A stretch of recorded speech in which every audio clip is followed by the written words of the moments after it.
This is Obi-Wan Kenobi, a phenomenal pilot who doesn't like to fly, a devastating warrior who'd rather not fight, a negotiator without peer who frankly prefers to sit alone in a quiet cave and meditate. Obi-Wan Kenobi is one of the most iconic and beloved characters in the Star Wars franchise. From the very start of it all in 1977, he was important, a crucial figure in the story of Luke Skywalker and the defeat of the Sith. From there, he only grew more central, especially via the prequel trilogy. Indeed, Ewan McGregor's performance as Obi-Wan is one of the few aspects of the prequels everyone loved. All told, Obi-Wan Kenobi is a phenomenal character and a fan favorite. He's exceptionally well written, and in this video we're going to be looking into his character as a whole and what made him the perfect Jedi archetype.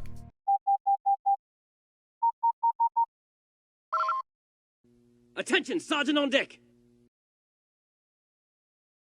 Obi-Wan was first introduced as Ben Kenobi in the original trilogy. In the first of the Star Wars films, he played the role of the wise old mentor and was a thematic representative of the Jedi. In the event that you didn't know, the original trilogy was a hero's journey story, an example of a very common mythological framework that many cultures have employed over the millennia. Looking at the original trilogy through the framework of the hero's journey, which we recommend you read more into, Luke Skywalker is the hero with 1,000 faces, while Kenobi is his mentor, the person who serves as the gateway for the hero and the audience between the normal world and the realm of the unknown. Within the scope of Star Wars, the realm of the unknown meant the Jedi Order, the legendary guardians of the Old Republic who Kenobi represented.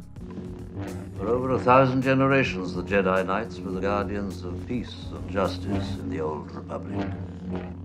Before the Dark Times. Before the Empire. From the beginning, Old Ben was a man who had seen some Sith.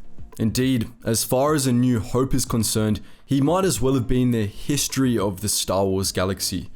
The film is full of scenes that hint toward there being a much larger galaxy out there, but Kenobi added depth to that breadth. For instance, he referenced the Clone Wars, the fall of the Old Republic, and the rise of the Empire, and even Anakin Skywalker. He was a gateway into the past, a relic of a time that came to an end long ago, when the Jedi Order was wiped out. By establishing this context for Luke, he started him on the path of a Jedi, and began mentoring him in the ways of the Jedi before he, Old Ben, was killed by Darth Vader. Now, there's one crucial underlying element of Obi-Wan Kenobi that was present from the beginning. He represented the Jedi as the Jedi envisioned themselves to be. In the original trilogy, he wasn't just a mentor for Luke, but a model as well. He was empathetic, righteous, and above all, selfless, sacrificing himself to let the Millennium Falcon escape the Death Star.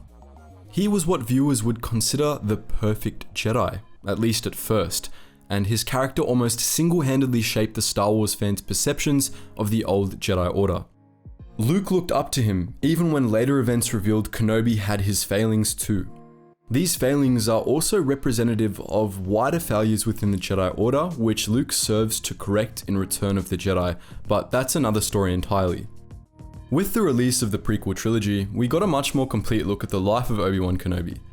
He was taken by the Jedi Order as a young child, as with most Jedi, and was trained as a Padawan by the maverick Qui-Gon Jinn. After Jinn's death in the Battle of Naboo, he became a Jedi Knight and took Anakin Skywalker on as his own Padawan, following his master's final wish. By this point in his life, he had proven himself to be quite skilled. He had, after all, defeated Darth Maul, a Sith assassin skilled in lightsaber combat.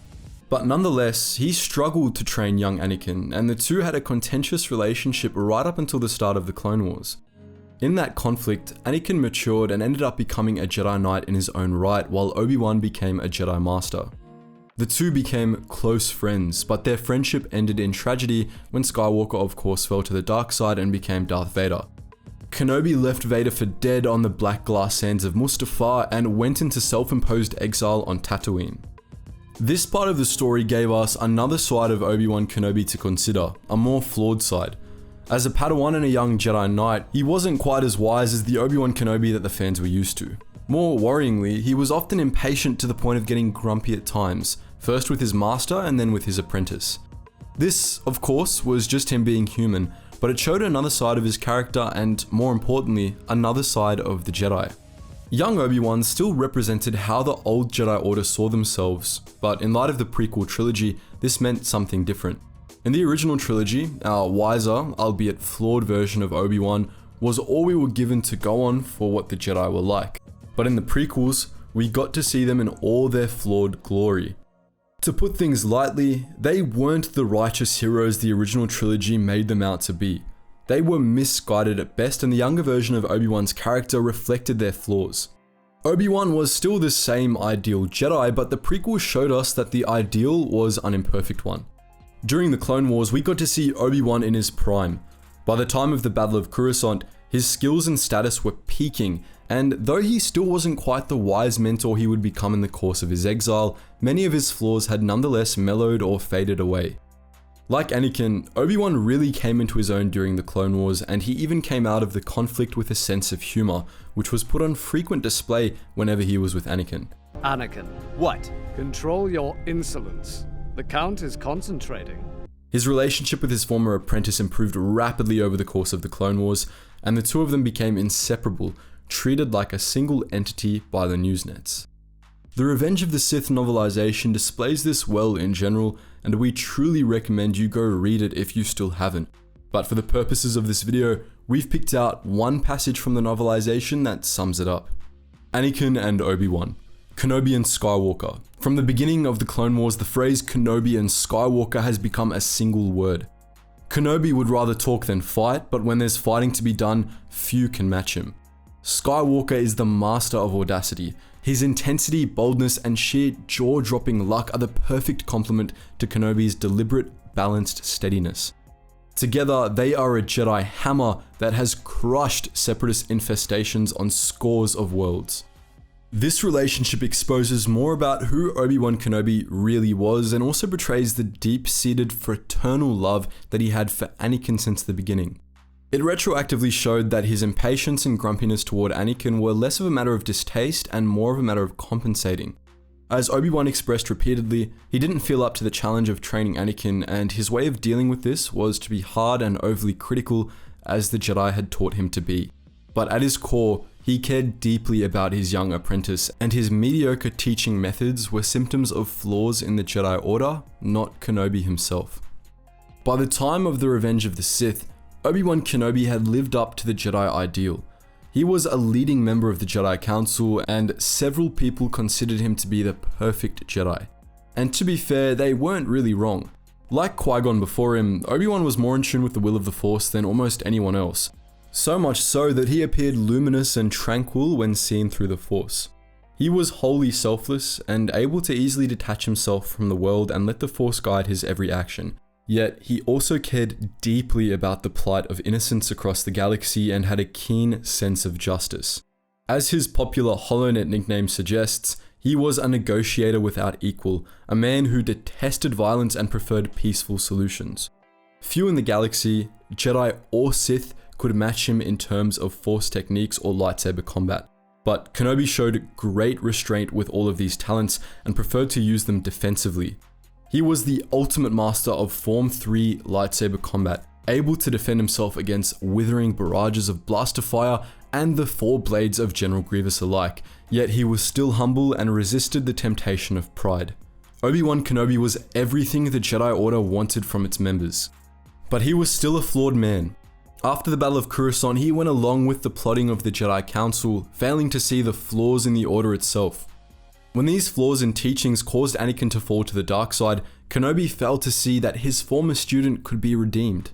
Even if he wasn't quite as narrow-minded as he used to be, Obi-Wan still wasn't as open as he should have been. As a result, he played right into Darth Sidious's hands. He unintentionally paved the way for the fall of Anakin Skywalker, ensuring that Darth Vader, as we all know and fear him, was born. On Mustafar, he had one last opportunity to bring Vader back from the brink, but he blew it. Mustafar was his greatest failure, a failure that, to his credit, he recognized and exiled himself for. These weren't just Obi-Wan Kenobi's fatal flaws, but the Jedi Order's as well. He failed to see that Jedi doctrine had been corrupted by the Order's proximity to the Republic, and he failed to understand that some of the Order's beliefs, like the irredeemability of Darksiders, were wrong. Obi-Wan continued to express these flaws until the day he died and even after. When, as a Force ghost, he told Luke that he didn't believe Darth Vader could be redeemed shortly before the Battle of Endor, he was expressing those very same flaws. After everything he had been through, he still never fully learned the lesson of the Jedi Order's fall, nor had Yoda. It took Luke's faith in his father to finally fix the Jedi Order's greatest mistake. Obi-Wan Kenobi was the embodiment of the old Jedi Order, of what the Jedi believed they were supposed to be. He was a masterful warrior, an unequaled negotiator, and a man in tune with the light side of the Force, a defender of the balance. But he was still human. He still had his flaws he carried beyond the grave. Everyone had similar flaws, from Yoda to Darth Sidious, and a core theme of Star Wars is that this is okay. The biggest flaw in the old Jedi Order and in Obi-Wan's character as well was, ironically, that they didn't see this. So that's what makes the character of Obi-Wan Kenobi so great. But what do you think? Do you agree with our assessment? Let us know your thoughts in the comment section below. And just before you click off to the next suggested video, guys, I have a massive announcement to make. Our revitalized Geetsly's gaming network is now up and running. It's running on a beautiful map. The staff team have worked really hard on it, and I'm glad to have put my full trust into them. So make sure you guys check that out. All the necessary information for that is in the description below. And if you want to check out our all-new history channel, The Brave, where we take a look at all the badasses of history, that's in the description too, as well as our Relax Jack music channel, our Geetsly's Discord, and our Patreon. Anyways, guys, as always, thank you so much for watching, and I hope to see you in the next video.